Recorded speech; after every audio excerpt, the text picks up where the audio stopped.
कभी सोचा है कि अंधेरा सिर्फ रात का नहीं होता, बल्कि समाज की अन्यायपूर्ण व्यवस्था का भी होता है? आइए सुनते हैं गोपाल की कहानी, एक साधारण किसान की असाधारण संघर्ष की दास्तान। नाग पंचमी आई। साठे के जिंदादिल नौजवानों ने रंग बिरंगे जांघिए बनवाए। अखाड़े में ढोल की मर्दाना सदाएं गूंजने लगीं। आसपास के पहलवान इकट्ठे हुए और अखाड़े पर तंबोलियों ने अपनी दुकानें सजाई, क्योंकि आज कुश्ती और दोस्ताना मुकाबले का दिन है। औरतों ने गोबर से अपने आंगन लीपे और गातीब जाती कटोरों में दूध चावल लिए नाग पूजने चली। साठे और पाठे दो लगे हुए मौजे थे, दोनों गंगा के किनारे। खेती में ज्यादा मशक्कत नहीं करनी पड़ती थी, इसीलिए आपस में फौजदारियां खूब होती थी। आदिकाल से उनके बीच होड़ चली आती थी। साठे वालों को यह घमंड था कि उन्होंने पाठे वालों को कभी सिर न उठाने दिया। उसी तरह पाठे वाले अपने प्रतिद्वंद्वियों को नीचा दिखलाना ही जिंदगी का सबसे बड़ा काम समझते थे। उनका इतिहास विजयों की कहानियों से भरा हुआ था। पाठे के चरवाहे यह गीत गाते हुए चलते थे। साठे वाले कायर सगरे पाठे वाले हैं सरदार, और साठे के धोबी गाते। साठे वाले 60 हाथ के जिनके हाथ सदा तलवार। उन लोगन के जन्म नसाए जिन पाठे मान लीन अवतार। गरज आपसी होड़ का यह जोश बच्चों में माँ दूध के साथ दाखिल होता था, और उसके प्रदर्शन का सबसे अच्छा और ऐतिहासिक मौका यही नागपंचमी का दिन था। इस दिन के लिए साल भर तैयारियां होती रहती थी। आज उनमें मार्के की कुश्ती होने वाली थी। साठे को गोपाल पर नाज था, पाठे को बलदेव का गर्रा। दोनों सूरमा अपने अपने फरीक की दुआएं और आरजुए लिए हुए अखाड़े में उतरे। तमाशाइयों पर चुंबक का सा असर हुआ। मौजे के चौकीदारों ने लठ और डंडों का यह जमघट देखा और मर्दों की अंगारे की तरह लाल आंखें तो पिछले अनुभव के आधार पर बेपता हो गए। इधर अखाड़े में दामपेंच होते रहे। बलदेव उलझता था, गोपाल पैंतरे बदलता था। उसे अपनी ताकत का जोम था, इसे अपने कर्तव्य का भरोसा। कुछ देर तक अखाड़े से ताल ठोंकने की आवाजें आती रहीं, तब यकायक बहुत से आदमी खुशी के नारे मार मार उछलने लगे। कपड़े और बर्तन और पैसे और बताशे लुटाए जाने लगे। किसी ने अपना पुराना साफा फेंका, किसी ने अपनी बोसीदा टोपी हवा में उड़ा दी। साठे के मंचले जवान अखाड़े में पिल पड़े और गोपाल को गोद में उठा लाए। बलदेव और उसके साथियों ने गोपाल को लहू की आंखों से देखा और दांत पीसकर रह गए। 10 बजे रात का वक्त और सावन का महीना। आसमान पर काली घटाएं छाई थी।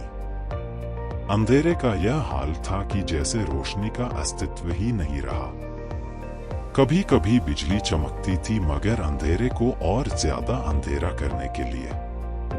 मेंढकों की आवाजें जिंदगी का पता देती थी, वरना और चारों तरफ मौत थी।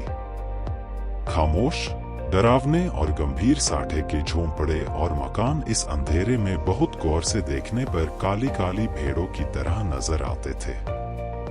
ना बच्चे रोते थे, ना औरतें गाती थी। पवित्रात्मा बुढ़े राम नाम न जपते थे। मगर आबादी से बहुत दूर कई पुरशोर नालों और ढाक के जंगलों से गुजरकर ज्वार और बाजरे के खेत थे, और उनकी मेंढों पर साठे के किसान जगह जगह मड़िया डाले खेतों की रखवाली कर रहे थे।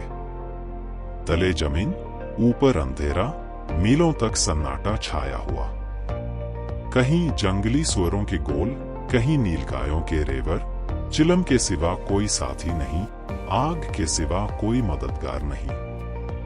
जरा खटका हुआ और चौंके पड़े।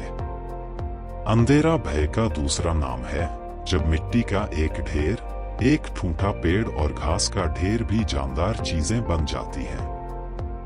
अंधेरा उनमें जान डाल देता है। लेकिन यह मजबूत हाथों वाले, मजबूत जिगर वाले, मजबूत इरादे वाले किसान हैं कि यह सब सख्तियां झेलते हैं ताकि अपने ज्यादा भाग्यशाली भाइयों के लिए भोगविलास के सामान तैयार करें। इन्हीं रखवालों में आज का हीरो साठे का गौरव गोपाल भी है, जो अपनी मड़ैया में बैठा हुआ है और नींद को भगाने के लिए धीमे सुरों में यह गीत गा रहा है। मैं तो से नैना लगाए पछताई रे। अचाकन उसे किसी के पांव की आहट मालूम हुई। जैसे हिरन कुत्तों की आवाजों को कान लगाकर सुनता है, उसी तरह गोपाल ने भी कान लगाकर सुना। नींद की अंघाई दूर हो गई। लठ कंधे पर रखा और मड़ैया से बाहर निकल आया। चारों तरफ कालिमा छाई हुई थी और हल्की हल्की बूंदें पड़ रही थी। वह बाहर निकला ही था कि उसके सर पर लाठी का भरपूर हाथ पड़ा। वह त्योरा कर गिरा और रात भर वहीं बेसुध पड़ा रहा। मालूम नहीं उस पर कितनी चोटें पड़ी। हमला करने वालों ने तो अपनी समझ में उसका काम तमाम कर डाला, लेकिन जिंदगी बाकी थी। यह पाठे के गैरतमंद लोग थे जिन्होंने अंधेरे की आड़ में अपनी हार का बदला लिया था। गोपाल जाति का अहीर था, न पढ़ा न लिखा, बिल्कुल अक्खड़। दिमाग रोशन ही नहीं हुआ तो शरीर का दीपक क्यों खुलता। पूरे 6 फुट का कद, गठा हुआ बदन, ललकान कर गाता तो सुनने वाले मील भर पर बैठे हुए उसकी तानों का मजा लेते। गाने बजाने का आशिक, होली के दिनों में महीने भर तक गाता, सावन में मल्हार और भजन तो रोज का शगल था। निडर ऐसा कि भूत और पिशाच के अस्तित्व पर उसे विद्वानों जैसे संदेह थे। लेकिन जिस तरह शेर और चीते भी लाल लपटों से डरते हैं, उसी तरह लाल पगड़ी से उसकी रूह असाधारण बात थी, लेकिन उसका कुछ बस न था। सिपाही की वह डरावनी तस्वीर जो बचपन में उसके दिल पर खींची गई थी, पत्थर की लकीर बन गई थी। शरारतें गईं, बचपन गया, मिठाई की भूख गई, लेकिन सिपाही की तस्वीर अभी तक कायम थी। आज उसके दरवाजे पर लाल पगड़ी वालों की एक फौज जमा थी, लेकिन गोपाल जख्मों से चूर, दर्द से बेचैन होने पर भी अपने मकान के अंधेरे कोने में छिपा हुआ बैठा था। नंबरदार और मुखिया, पटवारी और चौकीदार रोब खाए हुए ढंग से खड़े दारोगा की खुशामद कर रहे थे। कहीं अहीर की फरियाद सुनाई देती थी, कहीं मोदी रोना धोना, कहीं तेली की चीख पुकार, कहीं कमाई की आंखों से लहू जारी। कलवार खड़ा अपनी किस्मत को रो रहा था। फोहश और गंदी बातों की गर्म बाजारी थी। दारोगा जी निहायत कारगुजार अफसर थे, गालियों में बात करते थे। सुबह को चारपाई से उठते ही गालियों का वजीफा पढ़ते थे। मेहतर ने आकर फरियाद की, हुजूर अंडे नहीं है। दारोगाजी हंटर लेकर दौड़े और उस गरीब का बुरकुस निकाल दिया। सारे गांव में हलचल पड़ी हुई थी। कांस्टेबल और चौकीदार रास्तों पर यूं अकड़ते चलते थे गोया अपनी ससुराल में आए हैं। जब गांव के सारे आदमी आ गए तो वारदात हुई और इस कमबख्त गोपाल ने रपट तक न की। मुखिया साहब बेंत की तरह कांपते हुए बोले, हुजूर अब माफी दी जाए। दारोगाजी ने गजबनाक निगाहों से उसकी तरफ देखकर कहा, यह इसकी शरारत है। दुनिया जानती है कि जुर्म को छुपाना जुर्म करने के बराबर है। मैं इस बदकाश को इसका मजा चखा दूंगा। वह अपनी ताकत के जोम में भूला हुआ है और कोई बात नहीं। लातों के भूत बातों से नहीं मानते। मुखिया साहब ने सिर झुकाकर कहा, हुजूर अब माफी दी जाए। दारोगाजी की त्योरियां चढ़ गईं और झुंझलाकर बोले, अरे हजूर के बच्चे, कुछ सटिया तो नहीं गया है।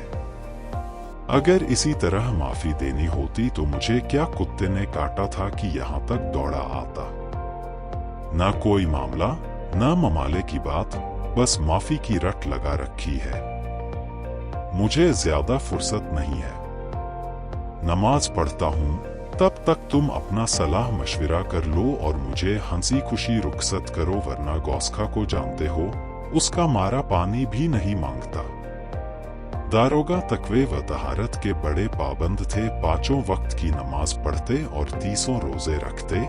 ईदों में धूमधाम से कुर्बानियां होती। इससे अच्छा आचरण किसी आदमी में और क्या हो सकता है। मुखिया साहब दबे पाव गुपचुप ढंग से गौरा के पास और बोले, दारोगा बड़ा काफिर है, 50 से नीचे तो बात ही नहीं करता, अव्वल दर्जे का थानेदार है। मैंने बहुत कहा, हुजूर गरीब आदमी है, घर में कुछ सुविधा नहीं, मगर वह एक नहीं सुनता। गौरा ने घूंघट में मुंह छिपाकर कहा, दादा उनकी जान बच जाए, कोई तरह की आंच न आने पाए, रुपए पैसे की कौन बात है, इसी दिन के लिए तो कमाया जाता है। गोपाल खाट पर पड़ा सब बातें सुन रहा था। अब उससे न रहा गया। लकड़ी गांठ ही पर टूटती है। जो गुनाह किया नहीं गया वह दबता है, मगर कुचला नहीं जा सकता। वह जोश से उठ बैठा और बोला, 50 रुपए की कौन कहे, मैं 50 कौड़ियां भी ना दूंगा। कोई गदर है, मैंने कसूर क्या किया है। मुखिया का चेहरा फक हो गया। बड़पन के स्वर में बोले, धीरे बोलो, कहीं सुन ले तो गजब हो जाए। लेकिन गोपाल बिफरा हुआ था। अकड़कर बोला, मैं 1 कौड़ी भी ना दूंगा। देखें कौन मेरे फांसी लगा देता है। गौरा ने बहलाने के स्वर में कहा, अच्छा जब मैं तुमसे रुपए मांगू तो मत देना। यह कहकर गौरा ने, जो इस वक्त लौड़ी के बजाय रानी बनी हुई थी, छप्पर के एक कोने में से रुपयों की एक पोटली निकाली और मुखिया के हाथ में रख दी।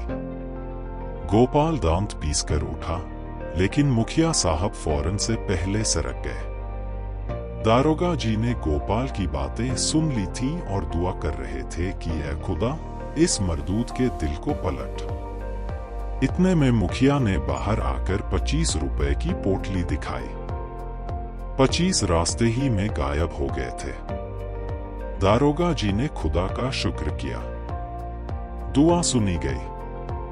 रुपया जेब में रखा और रसद पहुंचाने वालों की भीड़ को रोते और बिलबिलाते छोड़कर हवा हो गए। मोदी का गला घुंट गया। कसाई के गले पर छुरी फिर गई। तेली पिस गया। मुखिया साहब ने गोपाल की गर्दन पर एहसान रखा, गोया रसद के दाम गिरह से दिए। गांव में सुरखरू हो गया, प्रतिष्ठा बढ़ गई। इधर गोपाल ने गौरा की खूब खबर ली। गांव में रात भर यही चर्चा रही। गोपाल बहुत बचा और इसका सेहरा मुखिया के सिर था। बड़ी विपत्ति आई थी, वह टल गई। पितरों ने, दीवान हरदौल ने, नीम तले वाली देवी ने, तालाब के किनारे वाली सती ने गोपाल की रक्षा की। यह उन्हीं का प्रताप था। देवी की पूजा होनी जरूरी थी।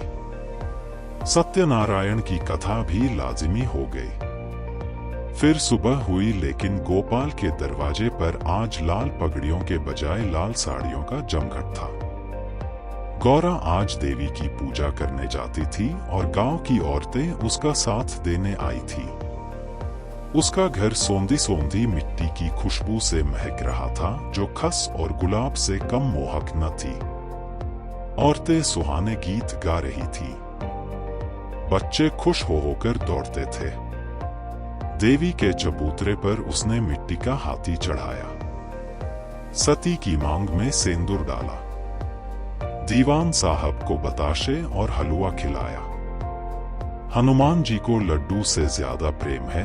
उन्हें लड्डू चढ़ाए तब गाती बजाती घर को आई और सत्यनारायण की कथा की तैयारियां होने लगी। मालिन फूल के हार, केले की शाखें और बंधनवारे लाई।